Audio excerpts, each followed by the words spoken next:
Halo Sobat Traders, ya bertemu lagi dengan saya di YouTube channel Java Global Futures. Kita akan bahas untuk analisa gold mingguan ya untuk periode minggu ini tanggal 13 sampai 17 November 2023. Oke Sobat Traders, sebelum kita bahas analisa untuk gold secara teknikal, kita lihat dulu ya untuk fokus market minggu ini apa saja yang bisa menjadi penggerak untuk gold. Nah, untuk fokus minggu ini adalah data inflasi dari Amerika, yaitu pada hari Selasa jam 20.30 waktu Indonesia Barat. Yaitu ada data inflasi bulanan pada bulan Oktober. Kalau bulanan diprediksi naiknya tuh 0,1% atau lebih kecil daripada kenaikan di September 0,4%. Dan pada bulan Oktober juga kalau secara year on year atau tahunan terjadi penurunan dari 3,7 di bulan September menjadi 3,3%. Sobat traders, 3,3% kalau misalnya nanti aktualnya ya 3,3%, ini pun masih lebih tinggi dari target inflasi Amerika yang ditetapkan oleh Fed, yaitu 2%. Nah, kalau inflasi masih tinggi, maka The Fed itu masih punya senjata, yaitu untuk naikin suku bunga satu kali lagi ya. Jadi apakah inflasi di bulan Oktober ini bisa menjadi salah satu pemicu The Fed akan naikin suku bunga lagi di akhir tahun? Kita tunggu saja nanti ya. Kemudian pada hari Rabunya kita lihat data-data yang biasa ya, yaitu core retail sales, data PPI, dan pada hari Kamis initial jobless claim dan Philadelphia Fed Monitoring Index. Kemudian pada hari Jumat building permits. Oke Sobat Traders, di sesi Amerika ada data-data high impact ya dari Selasa sampai hari Jumat, tapi yang menjadi fokus adalah data hari Selasa, yaitu inflasi Amerika. Oke, sekarang kita akan bahas secara teknikal. Oke, Sobat Trader, secara teknikal kita lihat bagaimana pergerakan gold pada minggu yang lalu ya. Kita lihat di weekly. Ya, di weekly kita lihat grafiknya ini seperti Marubozu bearish ya. Kita lihat ini, yaitu hampir semuanya adalah seperti body candle, ada shadow-nya tipis kecil ya. Ini seperti bisa kita katakan ini seperti Marubozu. Artinya dari hari Senin minggu lalu ya, sejak dibuka di 1992 dolar per troy ounce sampai ke hari Jumat diperdagangkan turun sampai ke 1932,90 dan ditutup di 1936,02 dolar per troy ounce. Ini artinya apa? Terjadi dominasi para seller ya. Kita lihat setelah terjadi lonjakan kenaikan sejak di minggu pertama atau minggu kedua ya Oktober, yaitu adanya aksi serangan Hamas ke Israel, lalu geopolitik memanas di Timur Tengah sampai ke akhir ya minggu keempat Oktober, lalu mulai terjadi koreksi turun yang cukup tajam sampai ke 1936 ya minggu lalu.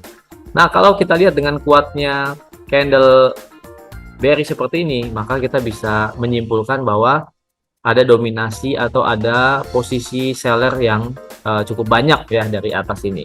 Lalu kita lihat ke daily. Nah, kita lihat ya, ini sekarang harga sekarang itu ada di MA50 daily ya. Dan kemudian MA berikutnya adalah MA200 yang menjadi support kuat. Apakah harga setelah sentuh MA50 ya dari harga di 2000 kemudian retest ya, pullback ke MA50, apakah akan menguji juga MA200 yaitu di sekitar area 1915 ya. Apakah bisa begitu? Bisa juga ya Sobat Traders. Dan sekarang kita lihat pergerakan harga di 1935 saat ini ya, 3435, dan apakah akan langsung turun dulu atau kita lihat. Nah, ternyata ini adalah resisten ya Sobat Trader, resisten yang kemudian menjadi support karena di break ya, di break pada hari Jumat yang lalu. Jadi ini menjadi resisten lagi, yaitu di 1947. Katakanlah ini 1947 ya, maka ini bisa menjadi resisten apakah akan diuji? Bisa saja, bisa tidak ya, tapi paling tidak resisten di level tersebut. Kemudian harga cenderung turun lagi akan mengincar paling tidak ini sobat trader ya, yaitu MA 200 yang ada di level 19.15. Ini kemungkinan ya, prediksi saya harga bisa naik dulu ke 1947, kemudian turunnya akan lebih panjang.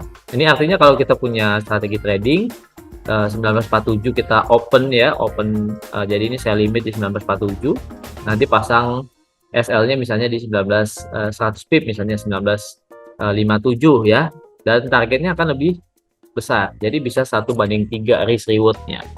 Oke sobat trader, ini baru analisa yang terlihat dari grafik daily ya, dan pada grafik A4-nya juga kita lihat ya kecenderungan turun, bagaimana lower high, kemudian lower low ya, kemudian naik lagi lower high, kemudian lowernya low lagi, kita lihat nih. Jadi dan sekarang akan mencoba membentuk new high baru ya, dan selama lebih rendah daripada high sebelumnya, ini masih menjadi momen koreksi untuk gold. Jadi saya sendiri memprediksi atau kemungkinan bisa mengambil posisi di 1947 atau di bawah 47 seperti 45, lalu kemudian pasang SL-nya 100 pip ya, dan targetnya lebih panjang karena bisa sampai ke 1915. Oke sobat trader, demikianlah untuk analisa gold ya. Dan apa sih yang mendasari penurunan gold ya pada minggu yang lalu? Mungkin untuk menambah keyakinan sobat trader, yaitu adalah komentar si ketua The Fed ya, Jerome Powell, pada hari Kamis minggu yang lalu, bahwa mereka masih belum yakin bahwa suku bunga akan cukup tinggi untuk menyelesaikan perjuangan melawan inflasi. Dan Powell waktu itu bilang The Fed mungkin akan mendapatkan bantuan lebih lanjut dalam mengendalikan kenaikan harga dan perbaikan pasokan barang dan jasa. Ya sobat traders, oke. Jadi itulah yang menyebabkan anjloknya gold pada weekend yang lalu. Oke sobat trader, demikianlah untuk analisa gold, kecenderungannya bearish untuk pada minggu ini. Kalau kalian ada pertanyaan atau ada yang mau dibahas atau ada tanggapan, silakan ketik di kolom komentar. Yuk ramein aja kolom komennya di bawah. Kalau sobat traders ada yang bertanya-tanya atau minta saran untuk broker yang baik, nah nih saya kasih saran broker yang bagus ya, yaitu di broker Java Global Futures, karena mempunyai layanan-layanan seperti support yang diperlukan oleh trader, yaitu WD-nya super cepat. Oke, itulah analisa mingguan gold pada 13 sampai 17 November. Sampai ketemu lagi, salam profit.